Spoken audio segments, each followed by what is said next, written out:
As our family continues to expand our knowledge around self-sufficiency and homesteading, my appreciation for every aspect of this life continues to grow.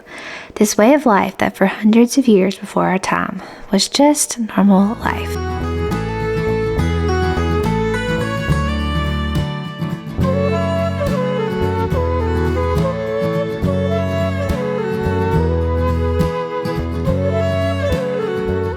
I realize that not everyone agrees with this practice I'll be sharing in this video, and I myself was actually a non-meat consumer for a little less than a year, until the realization of how my body thrived on this type of nutritious, God-given food and how my health drastically improved when my family and I began eating this way. I don't expect everyone to agree on this topic, but I will not send judgment to your way of eating, as I would not expect you to send judgment to our way.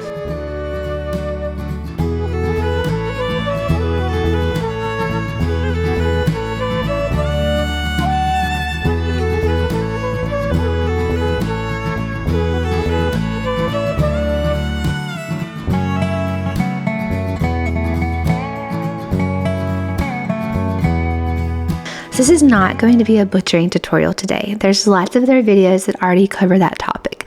Plus, this is our first pig to raise and butcher, so we are still very much learning as we go and adapting as needed.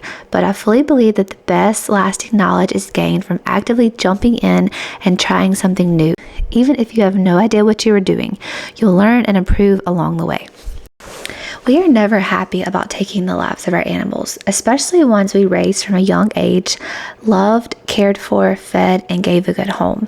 But we believe it's a necessary component to the peak health and wellness that we all deserve, something that cannot be found or bought at the local store. I actually think that everyone who eats meat should take the life of an animal at least once or watch such be done. It changes you in a big way, your overall feeling and appreciation for the food. You don't want to let anything go to waste, a way that words really can't describe, only the experience can give. Homesteading is not always easy. There are so many beautiful moments associated with this lifestyle. Moments such as planting and harvesting your gardens, growing beautiful flowers, raising chickens to give your family an abundance of backyard eggs, and the love from your dairy cow who will nourish your family with their milk daily. But don't be disillusioned by the beautiful aspects that are often shown on these platforms of this homesteading lifestyle. I would guess to say that taking the life of your own animals and then preparing them for butchering by removing the skin, hair, inner organs and guts, preparing the feet, fat, and meat cuts for consumption are by far some of the harder parts of this lifestyle. It's time consuming. It's hard. It's uncomfortable. It's easy to give up on this lifestyle, really easy. But this tough stuff, this is the real deal. This is really being connected to your food, knowing where it comes from, naming it, loving it, living in harmony with the land it roams each day of its life.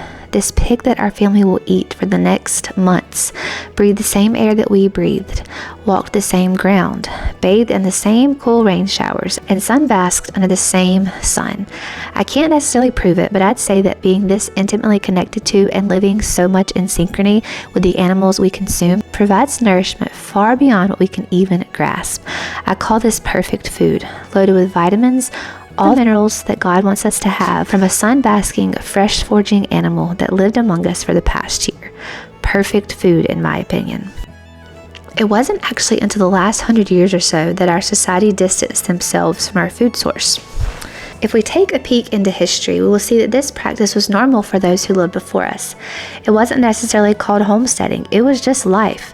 Families raised chickens for eggs, a pig or more for meat, and had a dairy cow for fresh milk and an abundance of backyard garden crops to add flair and flavor to their plates.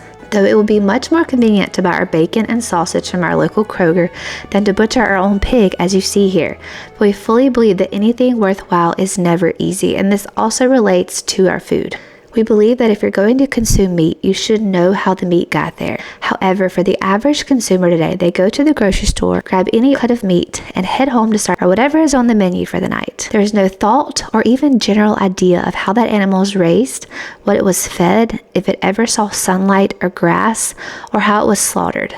No thought of the animal even crosses the mind. A little bit overwhelmed, but the main goal here tonight, this evening, however long this takes, is sausage, lard, and bacon. Instead, raise your own or find a local farm, as we have done for many years, who will be more than happy to supply your family with your meat needs for an entire year. If you need more information on this, check out my half beef cow video, how we currently stock our freezer with our beef until we are eventually able to raise our own beef on our own property, as we have with this pig. The more we dive into this lifestyle of self-sufficiency and passing these skills down to our children, the more I fall in love with this ancestral way of life. I feel proud of what we have learned, I feel thankful, and I feel the sacrifice and love that is poured into it. Just 3 or 4 years ago, before we became this connected to our food, none of the aforementioned crossed my mind, and honestly, I couldn't have cared less where the food on my plate came from or how it was nourishing to my body.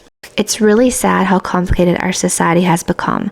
The average person no longer knows some of the basic principles of the natural world. No longer do we understand that a cow needs a calf to produce milk, but a hen lays eggs with or without a rooster around. Nor do we understand that pre-packaged collagen that we all add to our morning coffee comes from the gelatinous connective tissues of a healthy grass-fed animal. Right in the middle of our last primal cut, battery died. So we're taking a break, come back and finish. We are more concerned with how many vacations we can take this year, how fancy our SUV looks, and how many championships our child can win at their sport of choice, rather than the health and nourishment our food gives us. It's a sad, sick, and broken system that needs to be reversed. I say all of these things not to criticize or judge those who have no idea where their food comes from. Like I mentioned earlier, just a few years ago, I was in the exact place, clueless. But instead, to give you a nudge or some inspiration to start somewhere. Learn to grow your own herbs this year. Find a local farm to buy eggs or milk from, or even find a farm to supply your family with beef or pork for the entire year.